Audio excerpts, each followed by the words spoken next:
বিসমিল্লাহির রহমানির রহিম। আজকে শোক পালনের মধ্য দিয়েই আজকে আমি কিছু কথা বলতে এসেছি। আপনারা জানেন যে আসলে আমি প্রতিদিনই কিছু না কিছু কথা বলি, কিছু না কিছু কথা না বললেই ভালো লাগে না। এমন একটা অবস্থানে আমরা অবস্থান করছি।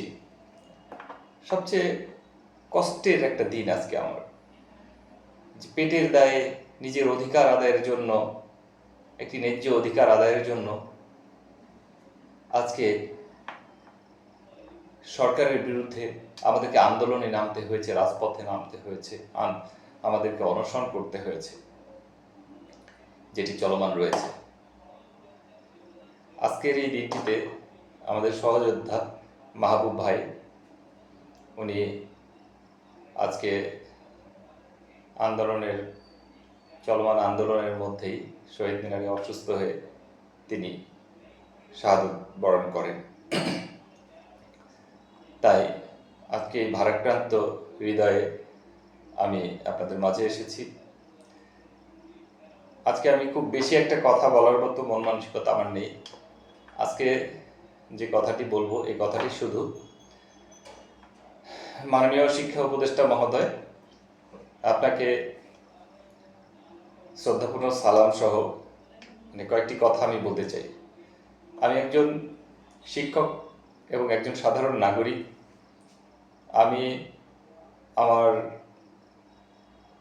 চেতনাবোধ থেকে এবং আমার উদ্বেগ থেকে আমি বারবার আপনার সামনে কিছু কথা আমি বলছি। আমি জানি হয়তো আমার এই কথাগুলো আপনার কানে পৌঁছাবে না,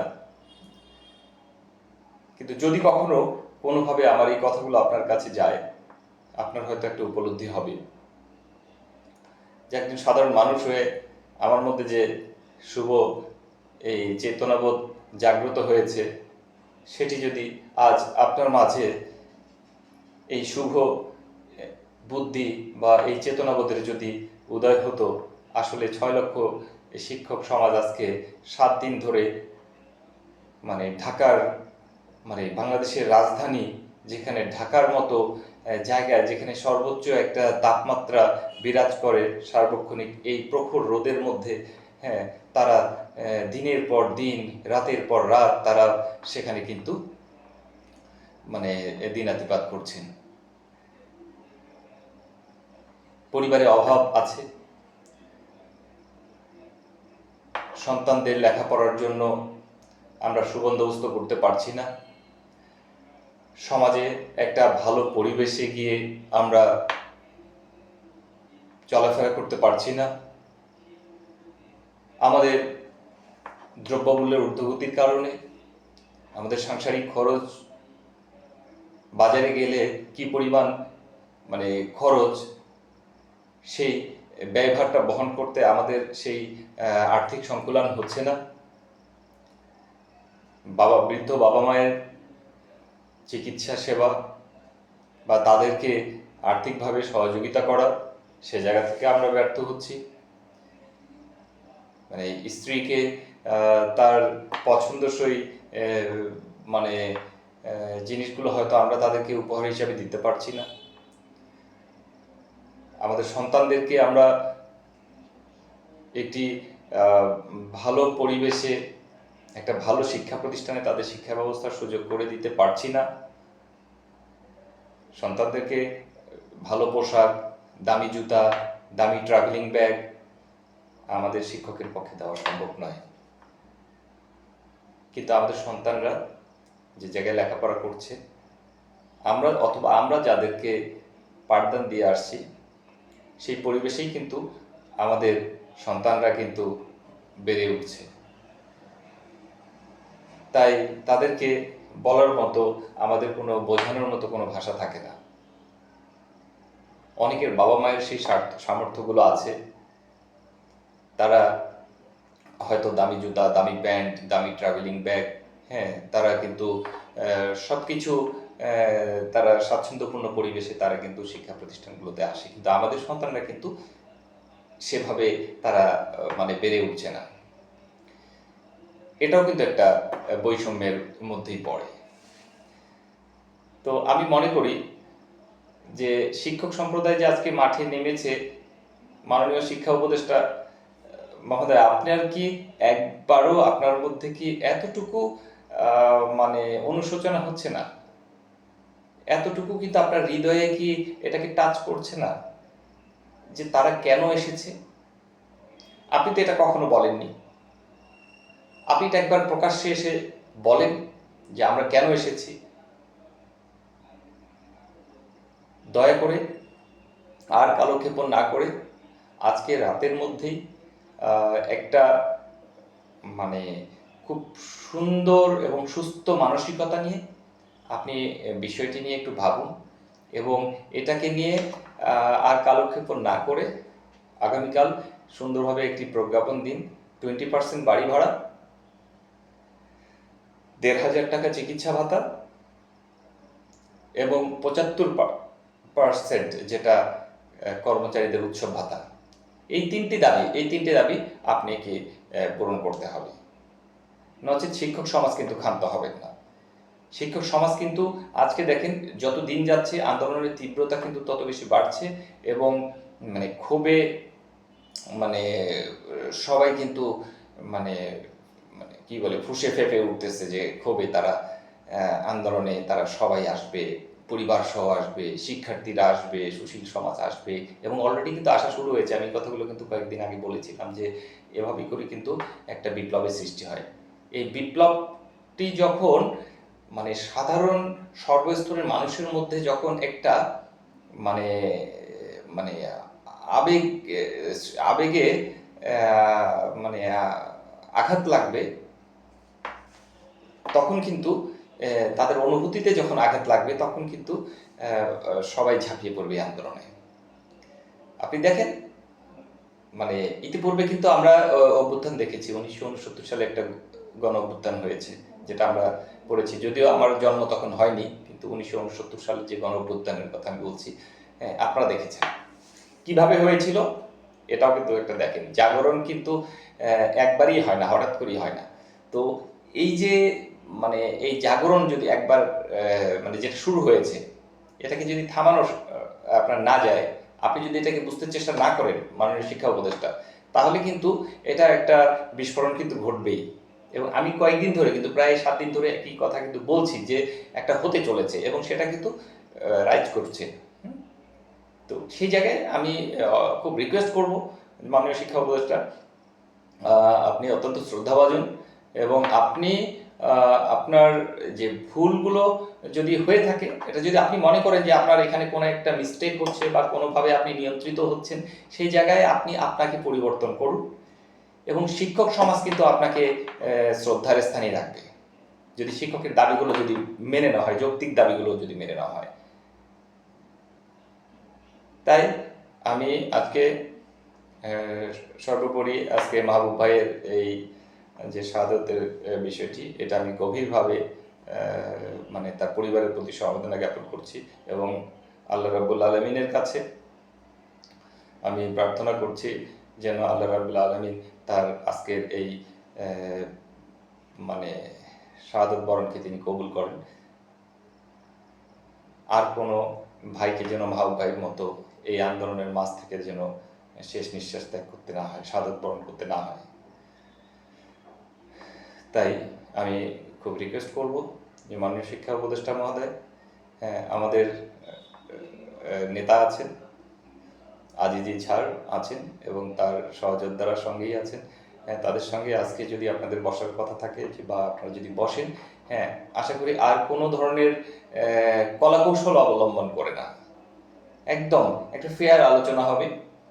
আজিজ স্যারের প্রপোজালটা কিন্তু অনেক সুন্দর ছিল যে 10% আপনারা দিয়ে দেন আর 10%টা আগামী বাজেট থেকে কার্যকর হবে এবং এটা এরিয়ার হিসাবেই আসবে।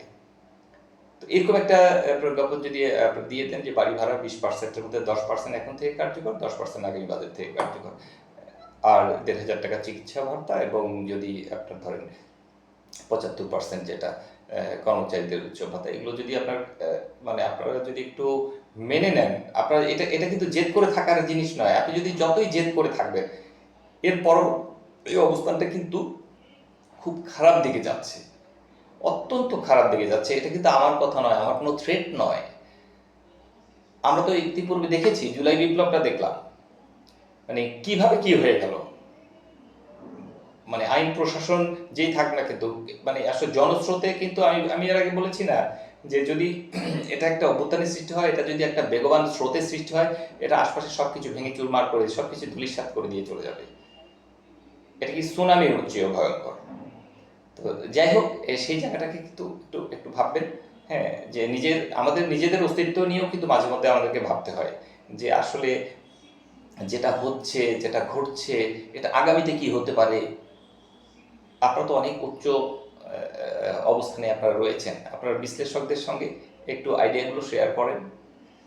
গবেষক আছে, তাদের সঙ্গে কথা বলেছে, অনেক গবেষক বিশ্লেষক কিন্তু তারা তাদের মতামত বলছেন, তারা কিন্তু ইতিবাচকভাবে দেখছেন না, যেটা একটা নেতিবাচক প্রভাব কিন্তু আসছে সামনে, একটা ভয়ঙ্করভাবে আসতে পারে। আজকে প্রাণ চলে যাচ্ছে, শহীদ হয়ে যাচ্ছে, মাথার চুল কেটে ফেলছে, কালো পতাকা প্রদর্শন করছে। আমাদের হাতে থাকবে লাল সবুজের পতাকা। আজকে সিআর আবরার, আপনাকে প্রয়োজন নেই, এই স্লোগানটা আসার সুযোগটা কোত্থেকে আসছে? এটাকে কিন্তু মানে অনুধাবন করতে হবে যে এই যে একটা অনুধাবনের জায়গা, এই অনুধাবনের জায়গা থেকে কিন্তু আপনারাই পারেন। মাননীয় শিক্ষা উপদেষ্টা, আপনি আরেকটু বিনয়ের সঙ্গে একটু চিন্তা ভাবনা করুন। আমার মনে হয় যে এটা আপনার দ্বারা সম্ভব। আমি বারবার একই কথাই কিন্তু রিপিটিং হচ্ছে, বারবার একই কথা আসছে, কারণ আমি আপনার কাছে আমার অ্যাপ্লাইটা করছি। আমি দেশের সাধারণ নাগরিক হিসাবে আমি আমি চাবো না যে আমার দেশ একটা অনিশ্চয়তার দিকে যাক। আমি জানি আমার কথাগুলো আসলে বলার আগে আপনি অনেক ভালোভাবেই আপনি হয়তো বিষয়গুলো জানেন, বোঝেন, সব কিছুই যোগ্যতা দক্ষতা আপনার মধ্যে আছে। তো সর্বশেষ আমি একটি কথা বলে আগামী দিনে একটা সুফল প্রত্যাশা করছি, যে একটা সুন্দর একটা প্রজ্ঞাপন আপনি দেবেন এবং শিক্ষকদেরকে খুশি করবেন। আর তা না হলে যেটা আমি বলবো যে শিক্ষকরা আজকে এই আন্দোলন যদি আজকে এই আন্দোলনে শিক্ষকের যদি পরাজয় ঘটে, তাহলে কিন্তু খেয়াল করবেন 1952 সালের যে ভাষা আন্দোলন হয়েছিল, সেটাও শিক্ষা সম্পর্কিত, ভাষার জন্য একটা আন্দোলন ছিল। সেই 1952 সালের ভাষা আন্দোলন কিন্তু আমাদের বাংলাদেশের স্বাধীনতার মূলেই কিন্তু 1952, এবং 1952 সালের ভাষা আন্দোলনকেও কিন্তু এখানে কুলসিত করা হবে। শিক্ষকরা যদি হেরে যায়, যে ভাষার জন্য আন্দোলন করতে গিয়ে আমরা আমাদের বিজয় অর্জন করেছি, যার কারণে আজকে বিশ্বের ইতিহাসে, আন্তর্জাতিক ইতিহাসে আজকে কিন্তু আপনি দেখেন বাংলা ভাষা কিন্তু 21শে ফেব্রুয়ারি আন্তর্জাতিক একটা মাতৃভাষা হিসাবে আমরা কিন্তু স্বীকৃতি লাভ করেছি। এটা শিকড় কিন্তু 1952। তাহলে এই যে ভাষার জন্য, শিক্ষার জন্য আমাদের যে সংগ্রাম, যে মুক্তির সংগ্রাম, যে স্বাধীনতা, যে বিজয় আমরা পেয়েছি, এটির একটি গণকবর যেন সিআর আবরার মাননীয় শিক্ষা উপদেষ্টার মাধ্যমে যেন এটার একটা গণকবর হয়ে না যায়। আজীবন এই একটি কলঙ্কিত একটি অধ্যায়, যে শিক্ষক সমাজ আজ হেরে গিয়েছে তাদের ন্যায্য অধিকার আদায় করতে গিয়ে, মানে এটি যেন রচিত না হয়, এরকম একটা দাবি আমি আপনার কাছে রাখবো। কারণ শিক্ষকরা যদি আজকে হেরে যায়, শিক্ষকদের দাঁড়াবার কোনো জায়গা থাকবে না। শিক্ষকরা তাদের পরিবারের কাছে গিয়ে, তাদের সন্তানের কাছে, স্ত্রীর কাছে, পিতামাতার কাছে, প্রতিবেশীর কাছে তারা কিন্তু মাথা উঁচু করে দাঁড় করতে পারবে না। শিক্ষকরা কোনো পরিবেশেই কিন্তু তার পরিচয় দিতে খুবই সংকোচ করবে, অত্যন্ত মানে লাঞ্ছিত বোধ করবে যে আমি একজন শিক্ষক, আমি একজন প্রভাষক, আমি একজন অধ্যক্ষ। তারা কিন্তু আর বলতে পারবে না, কারণ শিক্ষকের তো মর্যাদাকে কবর দেওয়া হয়ে যাচ্ছে। তাই শিক্ষকের বিজয়কে আপনি নিশ্চিত করুন। শিক্ষকের পরাজয় মানে এই বাঙালি জাতির একটা পরাজয়। শিক্ষকের পরাজয় মানে ভাষার পরাজয়, শিক্ষার পরাজয়। আমি মনে করি 1952 এবং 1971 যাই হোক না কেন, আজকে যত কিছুই হয়েছে সব কিছুর মূলে কিন্তু আছে যে শিক্ষা। দয়া করে আপনি শিক্ষক সমাজকে বাঁচার মতো একটা পরিবেশ তৈরি করে দেন। শিক্ষক সমাজ ক্লাসে গিয়ে যেন শিক্ষার্থীদের মাঝে মানে লাঞ্ছিত হয়ে না থাকে। শিক্ষকরা যেন বলতে পারে যে আমরা আমাদের অধিকার, আমাদের বিজয়কে আমরা ছিনিয়ে এনেছি। এবং সর্বোপরি মাননীয় শিক্ষা উপদেষ্টা মহোদয়, আপনি এবং অর্থ উপদেষ্টা মহোদয়, আপনাদের দৃষ্টি আকর্ষণ করছি, আপনাদের কাছে বাংলাদেশের একজন নাগরিক হিসাবে, একজন চেতনাবোধ সম্পন্ন একজন নাগরিক হিসাবে আজকের এই শোকের দিনটিতে আমাদের সহযোদ্ধা আজকে শাহাদত বরণ করেছেন কেন্দ্রীয় শহীদ মিনারে, বিভক্ত শিক্ষকদের মধ্যে একজন, তে মাহবুব স্যার আজকে শাহাদত বরণ করেছেন। তার কথা ভেবে এবং আমাদের আজকের যে দিনটিতে একটি কালো পতাকা নিয়ে শিক্ষকরা রাজপথে নেমেছে, এই বিষয়গুলোকে আপনারা মানে ভেবে আগামীতে এই দেশে যেন মহাসংকট সৃষ্টি না হয় এবং দেশে যেন একটা শিক্ষকদের একটা গণ অভ্যুত্থান, যেন শিক্ষক কর্মচারীদের একটা সৃষ্টি না হয় এবং শিক্ষক শিক্ষার্থী সহ সকল বিশ্ববিদ্যালয়, স্কুল, কলেজের শিক্ষার্থীদেরকে রাজপথে নামার জন্য কোনো পরিবেশ যেন সৃষ্টি না হয়, এই সমস্ত বিবেচনা করে আপনি শিক্ষকদের মর্যাদাকে অক্ষুণ্ণ রাখবেন এবং আগামীকাল একটি সুন্দর একটি প্রজ্ঞাপন এমপিভুক্ত শিক্ষক কর্মচারীদের যে প্রাণের দাবিগুলো, যৌক্তিক দাবিগুলো আছে, সেই দাবিগুলো যে কোনোভাবে হোক আপনি সকল উপদেষ্টা মণ্ডলীদের সঙ্গে বসে, মাননীয় প্রধান উপদেষ্টা মহোদয়ের সঙ্গে বসে একটা সুন্দর সিদ্ধান্ত নিয়ে আমার মনে হয় যে আপনার কালকের মধ্যে একটি প্রজ্ঞাপন দিন। এটি আমার অনুরোধ এবং দেশবাসীর পক্ষ থেকে আমি আপনার কাছে অনুরোধ করছি। দেশকে অস্থিতিশীল এর হাত থেকে আপনি বাঁচাতে পারেন। তো ধন্যবাদ। আগামীকাল সন্ধ্যায় আবারও হয়তো কোনো একটা সুফল নিয়ে হয়তো বা আমি আবারও আপনাদের মাঝে উপস্থিত হব। আপনারা আমার জন্য দোয়া করবেন এবং দেশবাসীর জন্য সবাই দোয়া করবেন এবং সবাই দোয়া করবেন আমাদের এই সিআর আবরার মাননীয় শিক্ষা উপদেষ্টা মহোদয়ের জন্য। তাদের মধ্যেও যেন একটু মানে মনের মধ্যে যেন একটু মানে একটা সফট কর্নার জন্য তৈরি হয় শিক্ষক সমাজের প্রতি, এই প্রত্যাশা রেখে আজকের মতো আমি আবারও ওই মাহবুব ভাইয়ের জন্য তার আত্মার মাগফিরাত কামনা করে এবং আমাদের সহযোদ্ধা শহীদ মাহবুব ভাইয়ের পরিবারের জন্য সমবেদনা জ্ঞাপন করে এবং আমাদের যিনি আন্দোলনের নেতা আমাদের আজিজি স্যারের সহ যারা যারা আজকে রাত্রি যাপন করছেন এবং সকলে আন্দোলনের সঙ্গে সম্পৃক্ত আছেন, সকল এমপিভুক্ত শিক্ষক কর্মচারীদের প্রতি আমি সমবেদনা জ্ঞাপন করে আজকের মতো বিদায় নিচ্ছি। আল্লাহ হাফেজ।